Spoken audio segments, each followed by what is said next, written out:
La femme est une fleur pensante et intelligente, la plus belle des fleurs de la création. Sa beauté, son courage, sa patience et son sens élevé du sacrifice, qui sont tels que bien des hommes en sont indignes. Salut à tous et à toutes, bienvenue sur notre chaîne. Aujourd'hui je vous parle d'une femme forte, une femme intelligente, rigoureuse et endurante, Madame Rosine Vieira Soglo. Avant de commencer, n'oubliez pas de liker la vidéo et la partager avec vos proches. On commence.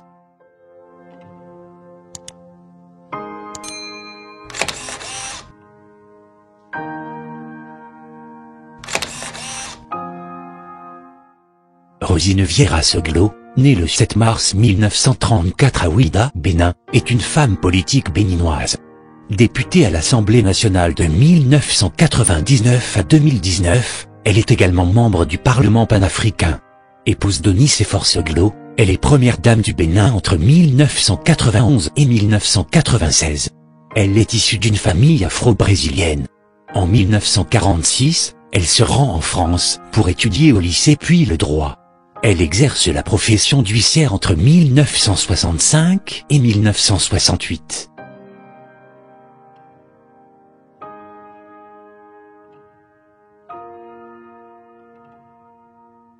Elle est mariée à l'homme politique Nicéphore Soglo, devenu président de la République du Bénin en 1991. En 1992, elle crée le parti Renaissance du Bénin. L'année suivante, le parti publie un communiqué encourageant les partisans de son mari à rejoindre ce nouveau mouvement. En 2007, elle adhère à la coalition Alliance pour une dynamique démocratique, ADD, avec Antoine Djikolaole et Bruno Amoussou. L'ADD se présente aux élections législatives de mars 2007 et obtient 20 sièges de députés. À la suite des élections législatives d'avril 2011, Rosine Vieira Soglo devient la présidente de l'ADD. Cependant, lors du scrutin, elle avait rejoint la coalition L'Union fait la nation, faisant notamment des promesses pour améliorer la qualité du gouvernement ainsi que sur le sujet du logement.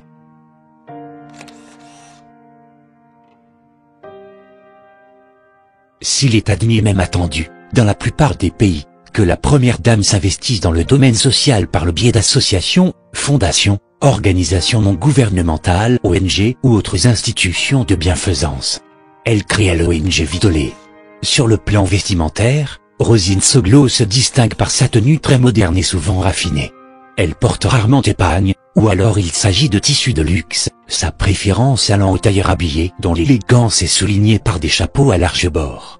Elle est d'ailleurs surnommée la Dame au chapeau en raison de sa célèbre collection. Son allure quelque peu distante est renforcée par le port de lunettes concaves dues à sa myopie. Rosine Soglo fait ainsi partie de la fine fleur de la société béninoise. Pour elle comme pour son époux, leurs origines nobles et leur capital culturel et professionnel les prédisposent à l'exercice du pouvoir, d'autant qu'ils sont porteurs des valeurs de la modernité occidentale remises au goût du jour après la faillite du régime marxiste-léniniste à la fin des années 1980.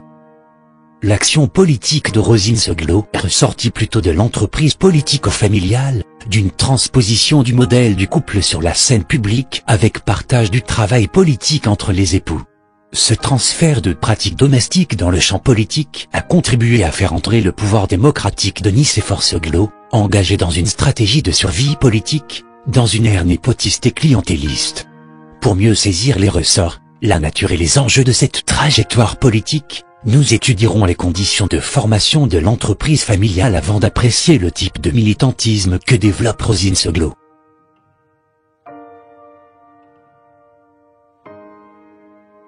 Du haut de ses 27 ans d'expérience en politique, Rosine Marie Vieira épouse Soglo semble ne plus avoir assez de force pour continuer le combat.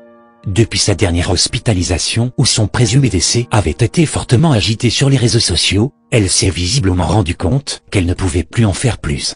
Reçue le 11 novembre 2018 sur Soleil FM, elle a ouvertement annoncé son retrait, sauf si Dieu en décide autrement. Rosine Soglo se mettra désormais en rade des histoires politiques.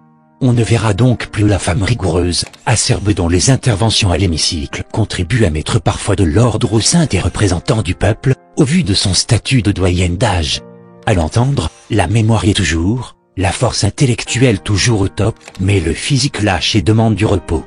Au-delà d'un simple retrait de la scène politique, Rosine Soglo, communément appelée Mémé, montre de plus en plus des signes d'un adieu.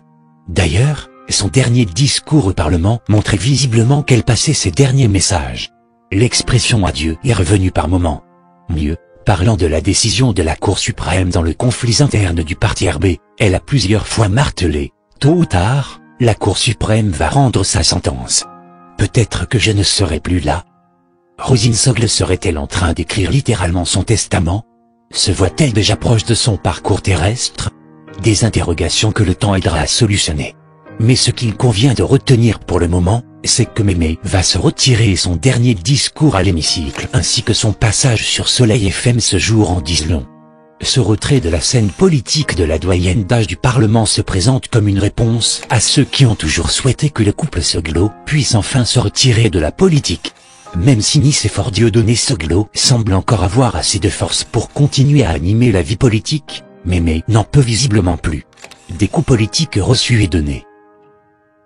Mémé Rosine Soglo, l'ancienne première dame du Bénin de 1991 à 1996 n'a pas vécu inutilement.